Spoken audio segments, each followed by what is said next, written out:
Jake was having one of those peaceful Saturday afternoons that make you grateful for your own home. He'd just gotten back from the grocery store, arms loaded with bags, when he heard the crunch of tires on his driveway. A shiny silver Mercedes pulled up right behind his truck, and out stepped a woman who looked like she meant business. She was probably in her late 50s, wearing a cream-colored blazer that looked expensive, and carrying a black leather folder like it was some kind of official government document. Her heels clicked on his driveway as she approached, and Jake noticed she wasn't smiling. Not even a polite neighbor smile. "Can I help you?" Jake asked, setting down his grocery bags on the porch steps. "Are you the homeowner?" she asked, not bothering with introductions. "Yeah, that's me." "Jake Rodriguez. And you are?" "Patricia Henderson. I'm the president of the Willow Creek Homeowners Association." She said it like she was announcing royalty. "We need to discuss your property violations." Jake felt his stomach drop a little. He'd dealt with HOAs before at his old apartment complex, and they could be a real headache. But when he bought this house 6 months ago, one of the main selling points was that it wasn't part of any HOA. He'd specifically asked about it. "I think there's been a mistake," Jake said, trying to keep his voice friendly. "My house isn't in your HOA. That's actually one of the reasons I bought it." Patricia's lips pressed into a thin line. She opened her leather folder and pulled out some papers. "I'm afraid you're mistaken. Your property is absolutely within our jurisdiction, and you've accumulated quite a few violations." She started reading from her list, and Jake couldn't believe what he was hearing. His fence was the wrong color. His lawn wasn't being maintained to standards. He'd installed solar panels without approval. His mailbox didn't match the approved style. The list went on and on. "Hold on," Jake interrupted. "I checked all this before I bought the house. My realtor showed me the exact boundary lines.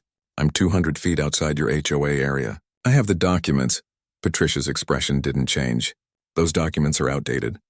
We recently conducted a boundary review, and the association's jurisdiction has been expanded. Your property now falls within our guidelines. You can't just expand boundaries without notifying people," Jake said, feeling his frustration rising. "That's not how property law works." "The expansion was entirely legal and proper," Patricia said coldly. "And now you owe the association fees dating back to when the expansion took effect." That was 4 months ago.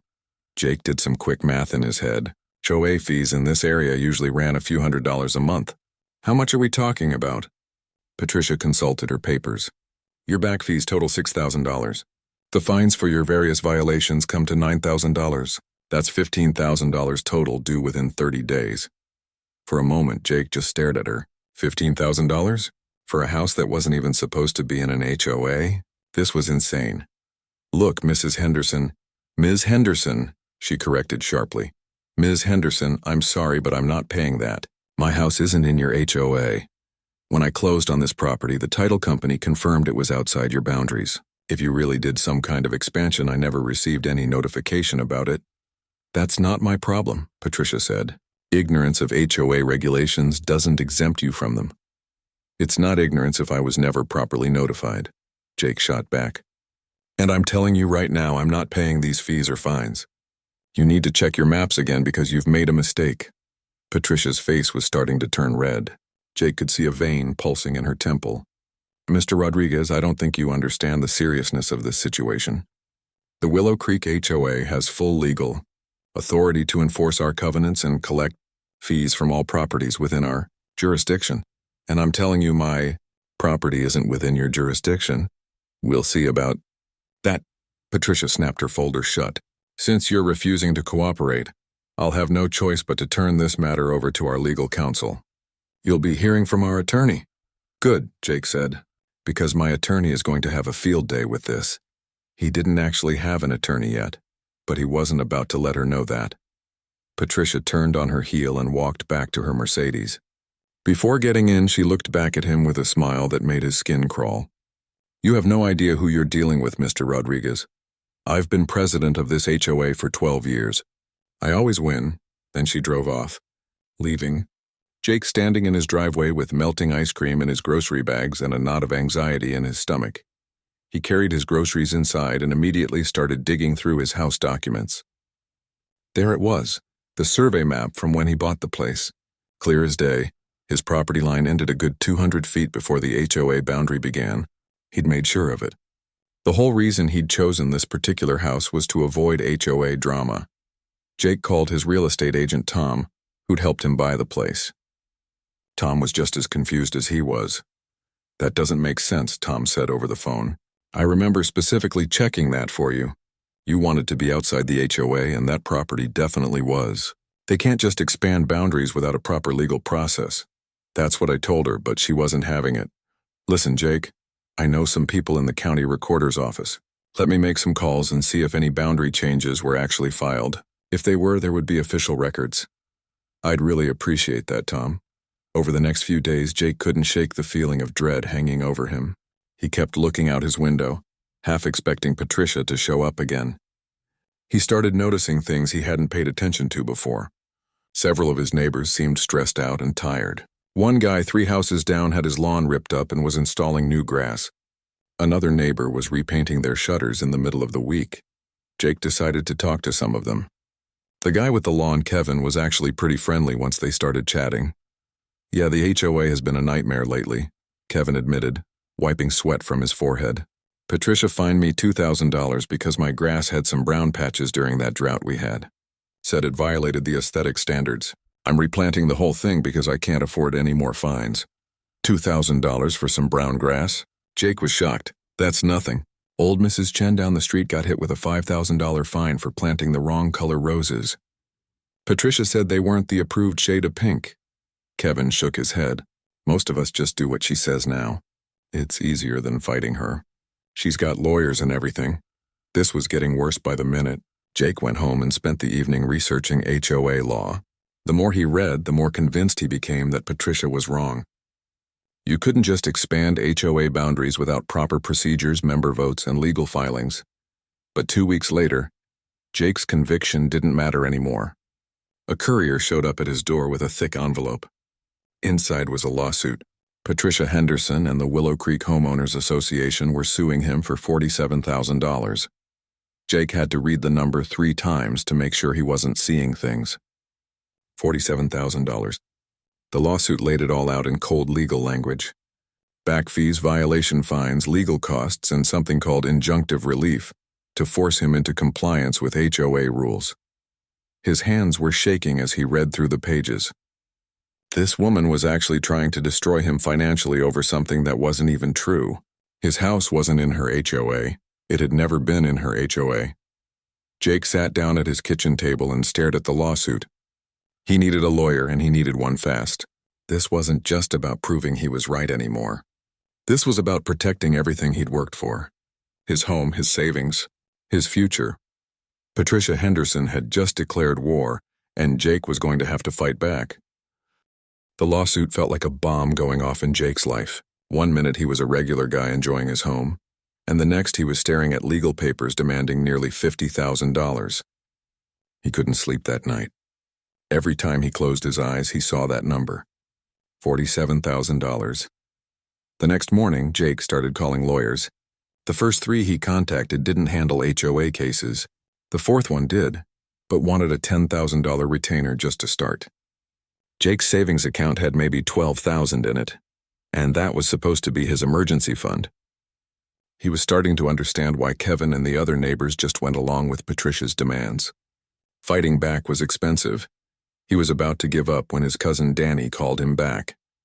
Jake had left him a message the night before, just venting about the situation. "Dude, you need to call my friend Lisa Chen," Danny said. "She's a property lawyer, handles all kinds of real estate disputes. She helped my boss out of a messy situation with a commercial lease. I don't know, man. Lawyers are expensive, and this Patricia woman seems like she has unlimited money to throw at this. Just call her. Tell her I sent you. She's good people and she hates bullies." Jake figured he had nothing to lose. He called the number Danny gave him, and a woman with a warm voice answered on the 3rd ring. "Chen Legal Services, this is Lisa." Jake explained his situation, trying not to sound as desperate as he felt. Lisa listened without interrupting, and when he finished, she was quiet for a moment. "Can you come to my office this afternoon?" she asked. "Bring all your documents. The deed, the survey, the lawsuit, everything. And don't panic yet. This sounds like something I've seen before." Her office was in a small building downtown, nothing fancy, which Jake took as a good sign. Maybe she wouldn't charge him a fortune. Lisa was younger than he expected, probably in her early 30s with sharp eyes that seemed to take in everything at once. She spread his documents across her desk and studied them carefully. Jake watched her face, trying to read her expression. After what felt like forever, she looked up at him. "Your property is definitely outside the HOA boundary," she said. "These survey lines are crystal clear. But this lawsuit," she tapped the papers, "this is interesting. They're claiming your property was included in a boundary expansion 2 months ago. Can they even do that? Not without following very specific legal procedures. There has to be a vote by existing HOA members. The expansion has to be filed with the county. Property owners who would be affected have to be notified in writing. There's a whole process." Lisa leaned back in her chair. "Did you receive any official notification about a boundary expansion?" "Nothing. The first I heard about it was when Patricia showed up in my driveway." "That's what I thought." Lisa smiled, and it wasn't a friendly smile. It was the smile of someone who'd just spotted a weakness in an opponent's armor. "Here's what we're going to do. I'm going to file a response to this lawsuit, and I'm going to request all documentation regarding the supposed boundary expansion. If they can't produce proper legal filings, their whole case falls apart." "How much is this going to cost me?" Jake asked, bracing himself.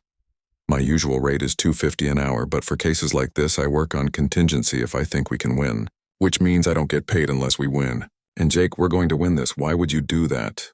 Lisa's expression hardened. "Because I grew up in a neighborhood terrorized by an HOA president just like Patricia. My parents paid thousands in bogus fines for stupid violations like having the wrong brand of shutters. It destroyed them financially. When I became a lawyer, I promised myself I'd help people stand up to these petty tyrants." Jake felt like he could breathe for the first time in days.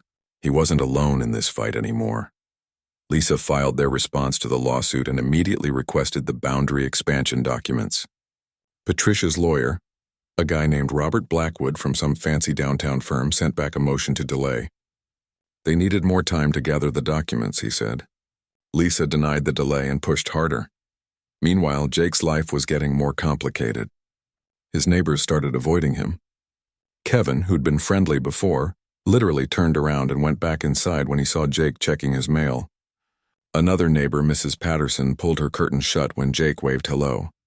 One evening, Jake caught his next-door neighbor Dennis getting out of his car. Dennis was an older guy, maybe 70, who'd always been cordial. "Hey, Dennis, got a minute?" Jake called out. Dennis looked uncomfortable. "I'm pretty busy, Jake. This'll just take a second. I'm curious about something. How long has Patricia been HOA president?" Dennis glanced around like he was worried someone might be listening. 12 years. "Listen, Jake, I heard about your lawsuit. You should just pay what she's asking. It's not worth the fight. But my house isn't even in the HOA. Doesn't matter. Patricia always wins. Always. She's got money, she's got lawyers, and she never backs down." Dennis lowered his voice. 3 years ago, a guy on the next street tried to fight her. She buried him in legal fees until he had to sell his house. Just think about it. That conversation stuck with Jake. How had one person managed to terrorize an entire neighborhood? He decided to do some digging. He spent his evenings at the county recorder's office going through public records. What he found made his blood run cold. Patricia had been filing violations and collecting fines at an alarming rate. But here was the weird part. The money wasn't going into the main HOA account. Jake cross-referenced the records with HOA financial statements that were supposed to be public. The numbers didn't add up. Thousands of dollars in fines were missing. He brought his findings to Lisa. She spread the documents across her conference table and started making notes. "This is bigger than your case," she said quietly. "If what you're suggesting is true, Patricia might be embezzling from the HOA. Can you prove it?" "Not yet, but I can ask some very pointed questions in court." Lisa looked up at him. "Jake, are you ready for this to get messy?" "Because if we go down this road, Patricia is going to fight back hard." Jake thought about Kevin's ruined lawn, Mrs. Chen's expensive roses, Dennis's warning about the guy who lost his house. He thought about all the neighbors living in fear of their own HOA president. "Yeah," he said, "I'm ready." The breakthrough came during a mandatory mediation session. Both sides had to meet with a mediator before the case could go to trial. Jake walked into the conference room at the county courthouse, and there was Patricia, sitting next to Robert Blackwood. She looked at Jake like he was something she'd scraped off her shoe. The mediator, a patient woman named Judge Reynolds who'd retired from the bench, tried to get everyone to find common ground. Patricia wasn't having it. Mr. Rodriguez needs to pay his fees and fines, Patricia stated firmly. This is very simple. He lives within our HOA boundaries and he needs to comply with our rules. Then show us the boundary expansion documentation, Lisa said calmly. We've requested it 3 times now and you keep delaying. Robert Blackwood cleared his throat. Your Honor, we're still compiling the necessary documents. It's been 6 weeks, Lisa said. How hard is it to produce a legally filed boundary expansion? We have the documents, Patricia snapped. We just need time to organize them properly. Lisa pulled out a folder. Your Honor, I'd like to enter into evidence the results of my own investigation. I visited the county recorder's office. There is no record of any boundary expansion filed by the Willow Creek HOA. None. Not 2 months ago, not ever. The room went very quiet. Robert Blackwood leaned over and whispered something to Patricia. Her face was turning red. That's because the expansion was approved internally, Patricia said, her voice rising. We don't have to file every single decision with the county. Actually, you do, Lisa said. When it comes to boundary expansions affecting property that wasn't previously in the HOA, you absolutely do. It's state law. This is ridiculous, Patricia said, standing up. We're not going to sit here and be accused of fraud, Lisa suggested. Because that's what this is looking like, Ms. Henderson. Jake watched Robert Blackwood's face. The lawyer looked like he'd just realized he was on a sinking ship. He whispered urgently to Patricia, but she shook her head violently. Lisa wasn't done. She pulled out more papers. I also have records showing that over the past 3 years, you've collected approximately $240,000 in fines from 6 different households. But when I reviewed the HOA's financial statements, only about $30,000 of that money appears in the accounts. Patricia's face went from red to white. Those statements are private. No, they're not. HOA financial records are required to be available to all members. I got them from 3 different homeowners in your neighborhood. Lisa looked directly at Patricia. Where's the missing $210,000, Ms. Henderson? Robert Blackwood was frantically gathering his papers. We need a recess now. But Judge Reynolds was staring at Patricia with a very different expression now. Ms. Henderson, these are serious allegations. Patricia grabbed her purse and stood up. This mediation is over. We'll see you in court. She stormed out, and after a moment, Robert Blackwood followed her, looking shell-shocked. Jake turned to Lisa. What just happened? Lisa was smiling. We just turned the tables. Now Patricia's the one way. After the disastrous mediation session, Jake expected things to escalate quickly. What he didn't expect was the silence. 3 days went by with no word from Patricia or her lawyer. It was like the calm before a storm, and it made Jake more nervous than the lawsuit itself. Lisa called him on the 4th day. I just got a very interesting phone call from Robert Blackwood. He wants to meet with us. Just us without Patricia. Is that normal? No, Lisa said. It's actually pretty unusual. I think Patricia's lawyer is starting to realize he's got a serious problem on his hands. They met at a coffee shop halfway across town, somewhere neither Patricia nor any of the HOA members would likely see them. Robert Blackwood looked different from the confident attorney he'd been in the mediation. He looked tired and worried. He didn't waste time with small talk. I need to ask you both some questions off the record, and I need honest answers because I'm starting to think my client hasn't been entirely truthful with me. We're listening, Lisa said. The boundary expansion. You said there's no record of it at the county office. Are you absolutely certain? I spent 3 full days going through every filing from the past 2 years, Lisa replied. There's nothing. No boundary expansion, no amendment to the HOA charter, nothing that would extend their jurisdiction to Jake's property. Robert rubbed his face. That's what I was afraid of. Patricia kept assuring me the paperwork was filed. She said she had copies in her office that she'd get them to me. But every time I asked, there was a new excuse. So you're saying you filed a lawsuit based on documents you never actually saw? Lisa's voice was sharp. I saw a map, Robert said defensively. A detailed property map showing Jake's house within the HOA boundaries. Patricia said it was based on the new expansion. I trusted my client. That was my mistake. Jake leaned forward. What about the money? The missing fines? Robert was quiet for a long moment. I didn't know about that until your attorney brought it up in mediation.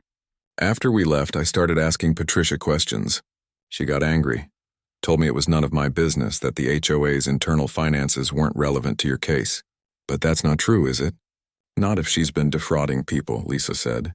If Patricia has been collecting bogus fines from properties that aren't even in the HOA, and then pocketing that money, that's criminal fraud.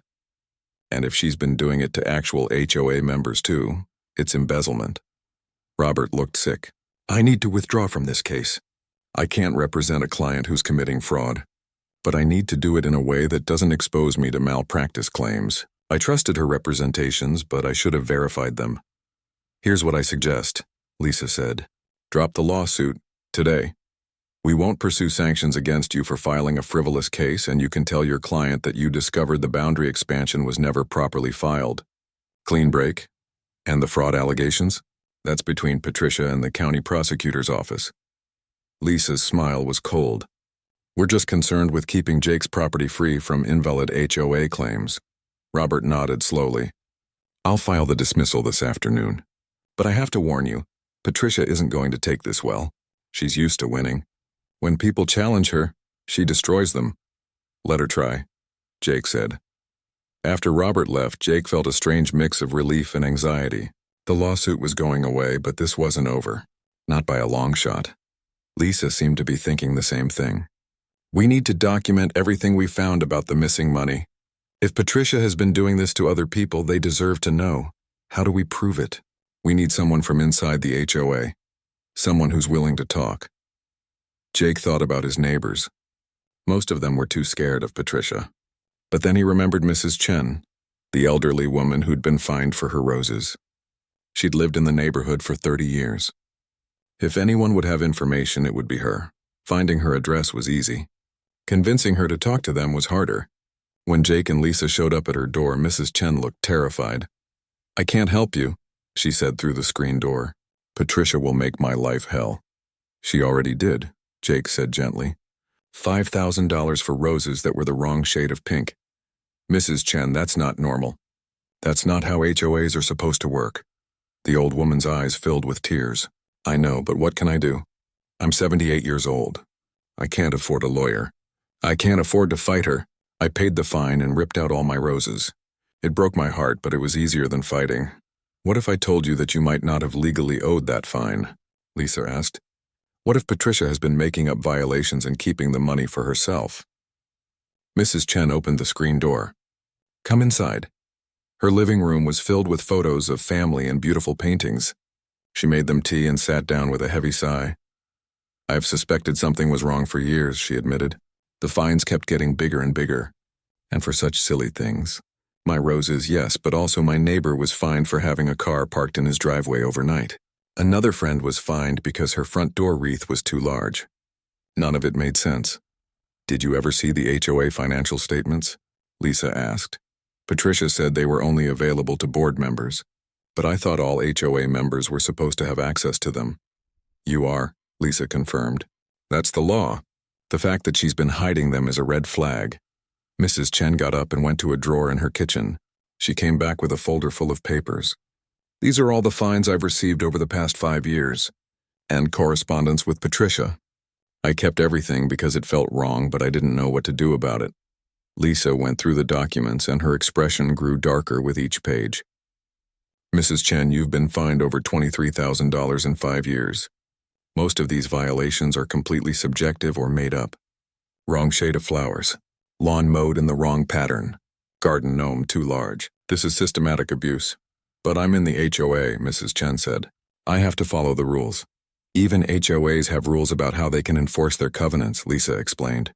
They can't just make up violations and charge whatever they want. And the fines have to be reasonable and go into the HOA's operating fund for community expenses. If Patricia has been pocketing this money, every fine you paid was essentially theft. Mrs. Chen covered her mouth with her hand. All that money? I had to use my retirement savings. I thought I was following the law. Jake felt anger burning in his chest. Patricia hadn't just been a bully. She'd been a thief, targeting vulnerable people who couldn't fight back. Mrs. Chen, would you be willing to file a complaint with the county prosecutor? Lisa asked. With your documentation and what we found, we might have enough to start a real investigation. Will I get my money back? I can't promise that, Lisa said honestly. But if we can prove fraud, Patricia might be forced to make restitution. And at the very least, she'll be stopped from doing this to anyone else. Mrs. Chen was quiet for a long time. Then she straightened her shoulders. My husband died 3 years ago. Before he passed, he told me I was too kind, that I let people walk all over me. I paid these fines because I didn't want trouble. But he would be ashamed of me for not standing up for myself. Yes, I'll help you. Over the next week, more neighbors came forward. Kevin, who'd been replanting his lawn, brought his documentation. Dennis, despite his initial warning to Jake, eventually showed up with 3 years of violation notices. A young couple, Tom and Rachel, had been fined for having a child's bicycle visible in their front yard. Each story was worse than the last. Patricia had been systematically targeting people for years, collecting enormous fines for petty or imaginary violations, and the money was never used for neighborhood improvements. It just disappeared. Lisa compiled everything into a comprehensive report. She found bank records showing that Patricia had 3 separate accounts. One was the official HOA operating account, which held the legitimate monthly fees from homeowners. The other 2 were personal accounts in Patricia's name, and they had regular deposits that matched the fines she'd been collecting. This is slam-dunk embezzlement, Lisa told Jake. She didn't even try to hide it well. She probably thought no one would ever check. The day Lisa submitted the evidence to the county prosecutor's office was tense. Jake waited by his phone, wondering if anything would actually happen. In his experience, rich people like Patricia always seemed to find a way out of trouble. But at 4 in the afternoon, Lisa called him. The prosecutor wants to meet with us tomorrow morning. She sounded very interested. The prosecutor, Amanda Torres, was a no-nonsense woman in her 40s who looked like she'd seen every kind of scam there was. She went through Lisa's report carefully, asking pointed questions about every document. How many victims are we talking about? She asked. At least 12 that we've identified, Lisa said, but there could be more who were too intimidated to come forward. Amanda tapped her pen on her desk. The problem with HOA cases is that they're usually civil matters. People sue each other. It gets settled, life goes on. But this, she held up the bank records. This is criminal fraud. She was collecting money under false pretenses and keeping it for personal use. Can you prosecute? Jake asked. Yes, but I need to verify these bank records independently. If they check out the way your attorney thinks they will me. The investigation moved faster than Jake expected. Within a week, Amanda Torres had subpoenaed Patricia's bank records and scheduled interviews with the victims. Jake thought it would take months for something to happen. But Amanda explained that cases with clear paper, trails and multiple witnesses got priority. Financial crimes like this are actually easier to prosecute than people think, she told him during one of their meetings. The money leaves a trail. Patricia deposited checks and payments into personal accounts. That's not a gray area. That's theft. Patricia must have been served with the subpoena, but she didn't go quietly. 2 days after the investigation became official, Jake got a text from an unknown number. It was a photo of his house taken from the street with a message that read, "You're going to regret this." He showed it to Lisa immediately. She forwarded it to Amanda Torres, who added it to the file as evidence of witness intimidation. But knowing it was documented didn't make Jake feel much safer. He started checking his locks twice before bed and installed a security camera on his front porch. Then Kevin called him one night, voice shaking. "Jake, someone slashed my tires. All 4 of them. And they spray-painted traitor on my driveway. Did you call the police?" "Yeah, they're taking a report. But they said without witnesses or camera footage, there's not much they can do. But I know it was her, or someone working for her. I never had problems until I gave your lawyer those documents." Jake felt terrible. Kevin was suffering because he'd tried to help. "I'm sorry, man. I never wanted anyone to get hurt." "It's not your fault," Kevin said, though his voice was tight with fear. "I just wanted you to know. Be careful." The attacks continued. Mrs. Chen's car was keyed. Someone dumped trash on Dennis's lawn. Rachel and Tom found their mailbox smashed with a baseball bat. Each incident was small enough that the police treated it as minor vandalism, but together it formed a pattern of intimidation. Amanda Torres wasn't happy about it. This is exactly why people don't come forward against criminals in positions of power, she told Jake. They know there will be retaliation. But here's the thing. Every act of intimidation makes my case stronger. Patricia is panicking, and panicked people make mistakes. The prosecutor moved up her timeline. Instead of waiting weeks to formally charge Patricia, she scheduled a meeting at the county courthouse. She invited Patricia and her lawyer, but she also invited Jake, Lisa, and several of the victims. I want her to see all of you together, Amanda explained. I want her to understand that she's not terrorizing isolated individuals anymore. You're a group and you're not backing down. The meeting was set for a Tuesday afternoon. Jake took off work and dressed in his best clothes, trying to look confident even though his stomach was in knots. He met Lisa in the courthouse lobby, and together they went up to the conference room where Amanda had arranged everything. The victims were already there.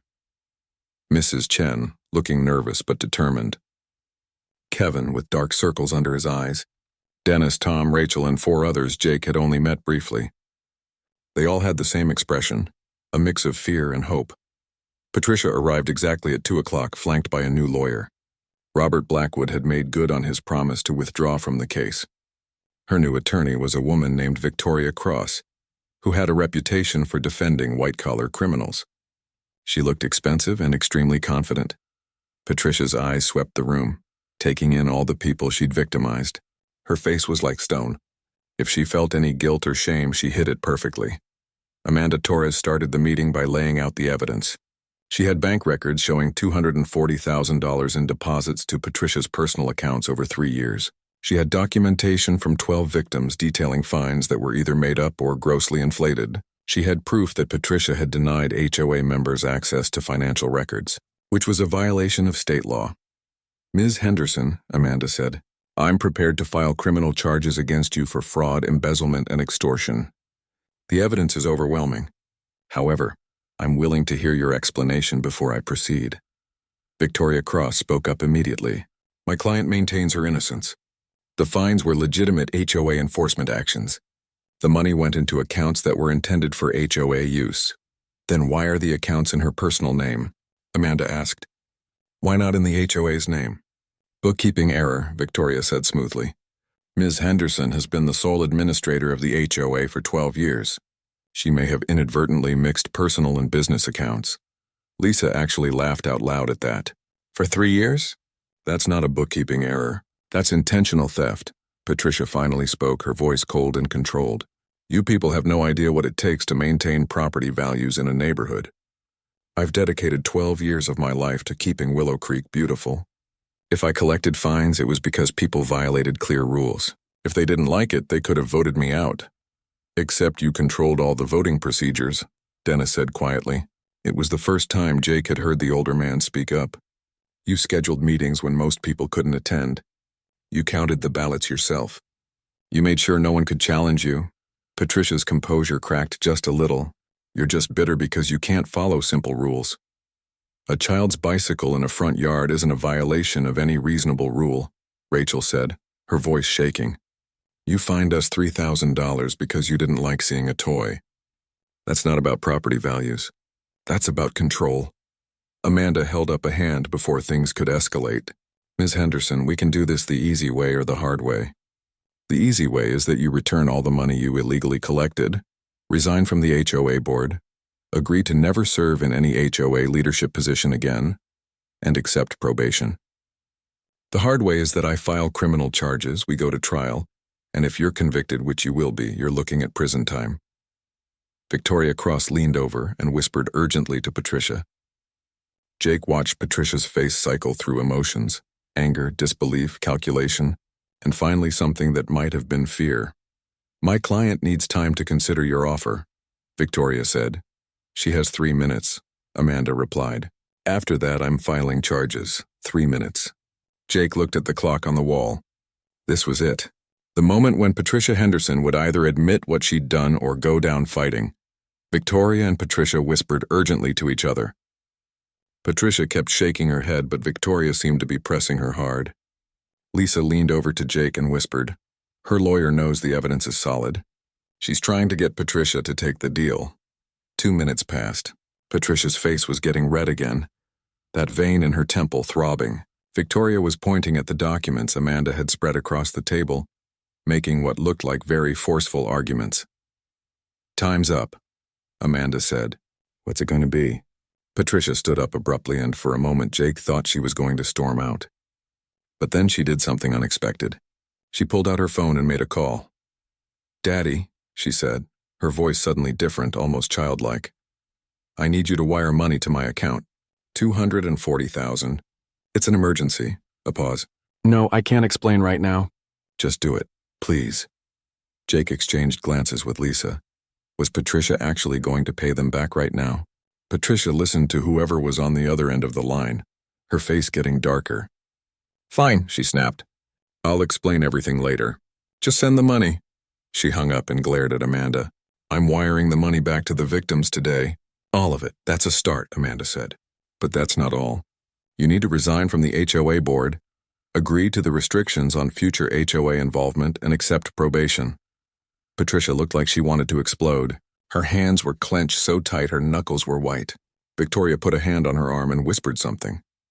Finally, through gritted teeth, Patricia said, "Fine, I'll sign whatever you want. But this is extortion. You're all going to regret forcing me into this." "That sounds like another threat," Amanda said calmly. She pulled out her phone. "I'm calling the county prosecutor's office right now. If you're not prepared to cooperate fully and immediately, we're done negotiating." She started dialing, and Victoria practically jumped across the table. "Wait, please. My client will cooperate fully. She's just upset." "Patricia, tell them you'll cooperate." Patricia's jaw worked like she was chewing glass, but she could see the writing on the wall. The evidence was overwhelming. Her lawyer was practically begging, and Amanda Torres had her finger literally hovering over the call button. "I'll cooperate," Patricia finally said, the words forced out like they physically hurt. Amanda put her phone down. "Smart choice. Here's what's going to happen. You're going to sign a legal agreement right now prepared by my office that does the following. You will return all illegally collected funds to the victims within 48 hours. You will immediately resign from the Willow Creek HOA board and relinquish all administrative access. You will never serve in any HOA leadership position in this county again. You will accept 2 years of probation, during which any violation of these terms results in immediate prosecution on the original charges. You will also sign an agreement to never contact or threaten any of the victims. Violation of that agreement results in criminal charges for witness intimidati."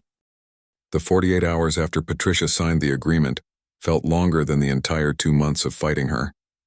Jake kept checking his bank account, half expecting nothing to show up. But on the second day at 3 p.m, a deposit appeared. $6,000. The exact amount of the bogus back fees Patricia had claimed he owed. He immediately texted Lisa. The money came through. "Same for all the other victims," she replied. "Mrs. Chen just called me crying. She got $23,000 back. It's the first time she's cried tears of joy in 5 years," she said. That evening, Jake's phone started ringing with calls from neighbors. Kevin called first. "Man, I never thought I'd see that money again. $4,000. I can finally fix my car and stop taking the bus to work." Dennis called next. "I've been in this neighborhood 30 years. 30 years? I never thought anyone could stop Patricia." "You did it, Jake. You actually did it. Even Tom and Rachel stopped by his house with a homemade pie. We're using our refund to take our daughter to Disney World," Rachel said, her eyes bright. "We'd been saving for it. But then Patricia hit us with those fines and we had to use the Disney money. Now we can go. Thank you so much." Jake felt overwhelmed by the gratitude, but also a little embarrassed. "I didn't do it alone. Lisa did most of the legal work. Amanda prosecuted the case, and all of you came forward with evidence. But you started it," Tom said. "You didn't back down when Patricia tried to intimidate you. That gave the rest of us courage to speak up." The email Patricia was forced to send went out to all HOA members the next day. Amanda had crafted it carefully to explain exactly what had happened without letting Patricia minimize or justify her actions. It read, "Dear Willow Creek HOA members, I am writing to inform you of my immediate resignation as HOA president and from the board of directors. Over the past 3 years, I collected fines from some homeowners that were either improperly assessed or excessive. These funds were deposited into personal accounts rather than the HOA operating fund. This was wrong and I take full responsibility. All affected homeowners have been refunded. I will not be serving in any HOA leadership capacity going forward. The board will hold elections for a new president next month. Sincerely, Patricia Henderson. Jake heard through the neighborhood grapevine that Patricia's husband had filed for divorce within a week of the scandal breaking. Apparently, he'd had no idea what she'd been doing, and when her parents had to wire over $200,000 to cover the refunds, it destroyed their retirement savings. Patricia had been cut off financially and was living in a small apartment across town. Jake felt a tiny pang of sympathy for her. But then he remembered Mrs. Chen's roses and Kevin's ruined lawn, and Dennis's years of fear. Patricia had chosen to terrorize people for her own profit. These were the consequences of her choices. The HOA held emergency elections 3 weeks later. A retired teacher named Betty Wong, who'd lived in the neighborhood for 15 years, ran for president on a platform of transparency and common sense. She won by a landslide. Betty's first act as president was to review all the HOA rules and eliminate the ridiculous ones. Garden gnomes were now permitted. Roses could be any shade of pink or red or yellow or white. Kids could leave bikes in front yards. Cars could park in driveways overnight. The neighborhood began to breathe again. She also opened up the HOA finances for complete review. It turned out that Patricia had been inflating maintenance costs and pocketing the difference there too. The HOA actually had enough money to make real improvements. They repaved all the sidewalks, installed new street lighting, and created a small neighborhood park. Jake became something of a local celebrity. The story spread beyond Willow Creek. A journalist from the local paper interviewed him, and the article went viral online. Suddenly, Jake was getting messages from people all over the county, and even the state, asking for advice on dealing with their own HOA problems. One message in particular caught his attention. It was from a woman in a neighborhood 40 miles away. Our HOA president is doing exactly what Patricia did. Fake violations, excessive fines, money disappearing. But we're too scared to fight back. Can you help? Jake forwarded the message to Lisa. Think we could help them? Absolutely, Lisa replied. And I know 3 other lawyers who'd love to help too. Amanda Torres is already looking into similar cases in other districts. What started as Jake defending his own property turned into something bigger. Lisa and Amanda, along with several other attorneys and prosecutors, formed a task force to investigate HOA fraud across the county. They created a hotline where people could report suspicious activity. They held free legal clinics to teach people their rights. Over the next 6 months, they uncovered 5 more cases similar to Patricia's. Not all of them were as blatant. Some were more sophisticated in hiding the theft.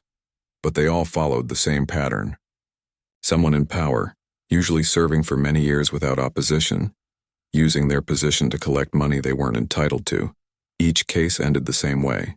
Refunds to victims, resignations, and sometimes criminal charges. The task force recovered over $800,000 in stolen money and helped dozens of families get their lives back. Jake was invited to speak at a county commission meeting about HOA reform. He stood at the podium, looking out at a room full of commissioners, lawyers, HOA board members, and concerned citizens, and told his story. I bought my house specifically to avoid HOA drama, he said. I checked the boundaries, did my research, thought I was safe. But Patricia Henderson decided she wanted my money anyway, so she made up a boundary expansion that never legally existed. When I fought back, she sued me for nearly $50,000. He paused and looked around the room. But here's the thing. I could fight back because I had resources. I had time to research. I found a great lawyer who believed in my case. Not everyone has that. Mrs. Chen is 78 years old, living on a fixed income. Kevin is a single dad working 2 jobs. They couldn't fight back, so they paid. They paid thousands of dollars they didn't owe for violations that didn't exist, to a woman who was stealing from them. We need stronger oversight of HOAs, Jake continued. We need regular audits of their finances. We need term limits for board presidents so no one person can hold power for 12 years. We need easier ways for homeowners to challenge fines and access financial records. And we need real penalties for HOA leaders who abuse their position. The commission listened. Some took notes. 2 of them asked detailed questions about Jake's experience and the task force's findings. At the end of the meeting, the commission chair announced they would be forming a committee to draft new HOA regulations. It wasn't a complete victory, There would be pushback from HOAs that liked operating with minimal oversight, but it was a start. A year after Patricia's downfall, Jake was working in his yard when a car pulled up. For a split second, his heart jumped, remembering that silver Mercedes. But this was a modest Honda, and the woman who got out was Mrs. Chen. "Jake, I wanted to show you something." She walked around to her front garden, and Jake followed. There, in beautiful full bloom, were dozens of roses in every color imaginable. Pink, red, yellow, white, orange, even some striped varieties. "They're beautiful, Mrs. Chen. I planted them with the money Patricia refunded me," she said, her eyes sparkling. "Every color I could find. And you know what the best part is? I don't care if they're the wrong shade. They're my roses in my garden, and no one can take them away." That image stuck with Jake. Mrs. Chen's roses became a symbol in his mind of what they'd accomplished. Not just stopping one bully, but giving people back their freedom to live in their own homes without fear. Kevin got a better job and moved his family into a bigger house, still in Willow Creek. Because now that Patricia was gone, he actually liked the neighborhood. Dennis started a neighborhood watch program, but the friendly kind where people looked out for each other instead of reporting violations. Tom and Rachel's daughter drew pictures of her Disney World trip and gave one to Jake as a thank you.